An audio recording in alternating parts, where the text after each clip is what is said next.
Jadi buat Imam Malik air liurnya juga nggak najis gitu. Apalagi bulunya, keringatnya, dagingnya itu nggak najis. Jadi boleh makan anjing, boleh. Satu-satunya itu mazhab di dalam Islam yang membolehkan makan anjing atau anjing itu nggak dianggap najis itu mazhab Maliki. Nah, mazhab Maliki ini tersebar di Afrika Utara. Jadi kalau kita tahu itu ada Mesir ngulon lagi itu ada Libya, ya, ada Tunisia, ada Aljazair, ada Maghrib, Maroko. Nah, itu rata-rata mazhabnya Maliki. Naik ke atas nyebrang laut laut Mediterania itu Spanyol. Nah, itu mazhabnya Maliki. Jadi orang Islam Spanyol itu dulu melihara anjing, makan anjing juga ya. Gitu. Nah, mukhtalaf, ya, anjing itu kan najisannya mukhtalaf, walaupun sebenarnya jujur seluruh ulama itu sepakat itu najis. Cuman satu itu aja tuh Malik yang bagaimana urusannya itu ya. Ya, dia mengatakan dalilnya ini tadi, kan yang dibilang najis wadahnya yang disuruh cuci. Ya wadahnya aja gitu cuci. Airnya mah kagak gitu. Ngotot dia kayak gitu. Ya terserah dia sih. Hah? Imam satu susah ya. Iya. Tapi yang Malik yang susah. Soalnya kalau kita mazhab Syafi'i itu bukan sekedar najis tapi mubalaghah gitu ya. Yang nyucinya aja 7 kali, bukan cuma wadahnya kita cuci. Ya semuanya tubuh anjing itu semuanya najis. Ya kan keringatnya aja najis, bulunya aja najis gitu kan. Bahkan kalau dulu saya masih ingat waktu masih kecil, asal ada orang Cina sini punya anjing lepas ke dalam kedurenan sono, timpukin gitu. Anjing lewat ditimpukin, kenapa? Najis mubalaghah. Sampai begitu. Baik, ada lagi mungkin? Ya. Yang tentang perbedaan ulama Ustaz ya. Di sini kan 3 doang Ustaz. Yang Imam Ahmad Imam Ahmad biasanya kalau nggak disebut, biasanya dia nempel sama Syafi'i. Biasanya, kalau nggak disebut, karena Imam Ahmad itu muridnya langsung Al-Imam Syafi'i, khususnya di dalam mazhab qadimnya.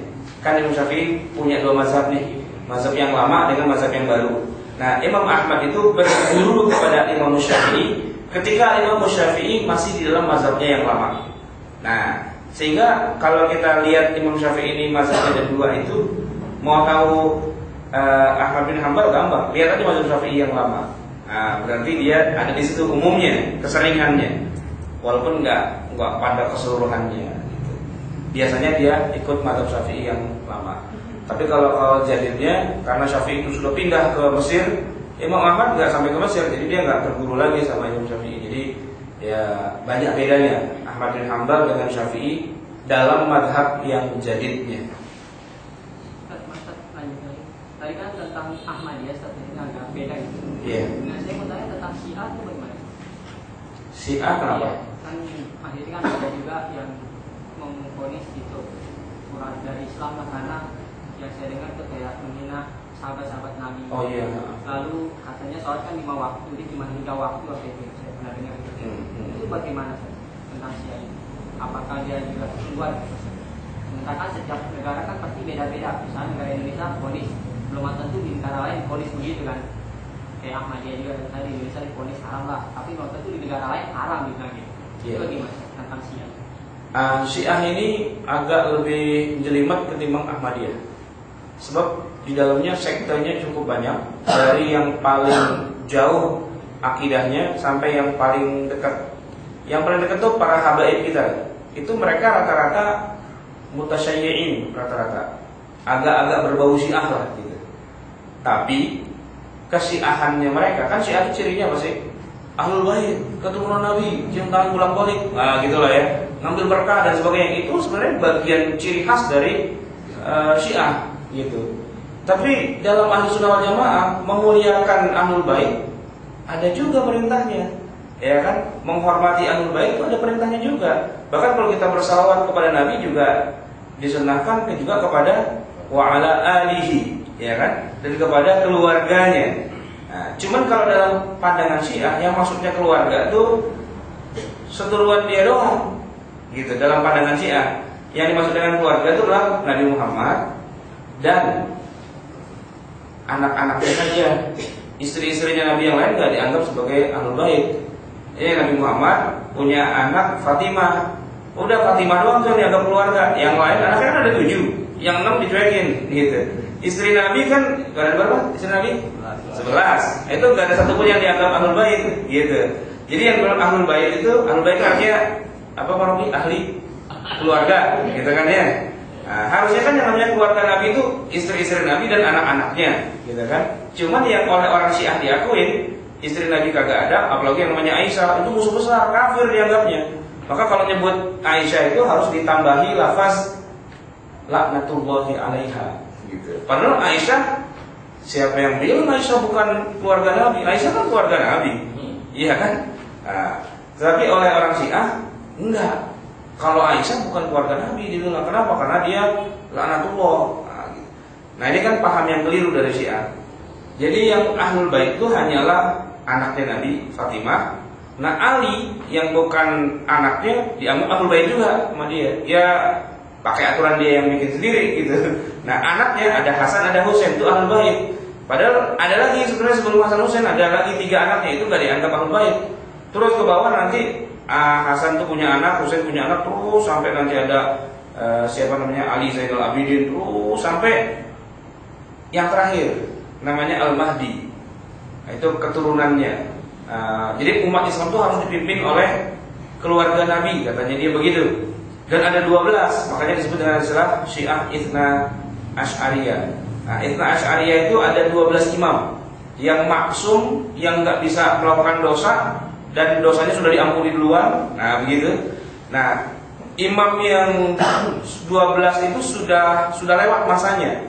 Sekarang kita berada pada imam yang ke-12, tetapi imam yang ke-12 ini lagi ngumpet, lagi ngilang. Dia masuk ke dalam goa di daerah Samarra, di daerah Irak. Nah, setiap tahun, setiap tanggal 10 Muharram, orang-orang Syiah ngumpul di depan goa itu manggil-manggil Imam Mahdi biar suruh keluar. Kenapa? Dunia sudah membutuhkan Anda. Nah, begitu. Nanti dalam pandangan Syiah, nanti Imam Mahdi akan keluar tuh dari goa itu di akhir zaman untuk memimpin dunia. Nah, begitulah. Itu khurafatnya orang-orang Syiah. Tapi yang paling menjadi poin besarnya adalah mereka mengkafirkan para sahabat Nabi, mengkafirkan Abu Bakar, mengkafirkan Umar, Aisyah, dan beberapa sahabat Nabi yang lain karena dianggap tidak mau ngebantuin Ali waktu Ali itu harusnya jadi khalifah. Malah Abu Bakar jadi khalifah, malah Umar jadi khalifah. Maka setiap nyebut kata Abu Bakar, Umar, Aisyah dan sebagainya harus ditambahin kata-kata laknatullahi alaihim. Nah, gitu. Ini kejadiannya sekitar 3-4 tahun yang lalu. Umat Islam sedunia yang bermadzhab Sunni ini nggak pengen juga sih pecah belah, pengen agar orang Syiah ini ya menyatulah gitu. Dan dari Iran, kan pusatnya sekarang ada di Iran Syiah. Walaupun di Lebanon ada, di berbagai negara Arab, di Irak dan sebagainya ada, di di Syria juga ada. Tapi yang punya hegemoni terkuat di dunia itu adalah Iran, karena dia menguasai sebuah negara, gitu kan. Pemimpin tertingginya ya Rafsanjani. Nah, jadi sudah ada kontak-kontakan kapan kita duduk bareng, ya kita mau bikin forum nanti, forum Sunnah Syiah, gitu ceritanya. Dari umat Islam secara keseluruhan itu disepakati yang mewakilnya Dr. Yusuf Al-Qaradawi. Nah, dari Syiah ya udah pemimpin tertingginya Iran lah, Rafsanjani itu. Hari yang ditentukan sudah disepakati dan mereka datang. Begitu mulai duduk, Qaradawi ngomong, Bismillahirrahmanirrahim, Alhamdulillahirabbil alamin, wassalatu wassalamu ala nabiyina Muhammadin wa ala alihi wa sahbihi ajmain, gitu ya. Nah, Rafsanjani menjawab juga, Wassallallahu ala Muhammadin wa ala alihi wa sahbihi wa la'natullahi ala Abi Bakrin wa Umar wa Aisyah la'natullahi alaihim, gitu. Kata Pak Qaradawi, kagak bisa begitu. Kita mau duduk nggak usah pakai lanat-lanatan, gitu. Oh, memang begitu akidah kita. Kalau kita buka pidato harus dengan melaknat dulu. Nah, kagak nyambung, kagak jadi. Ya udah pulang, enggak jadi. Akhirnya begitu.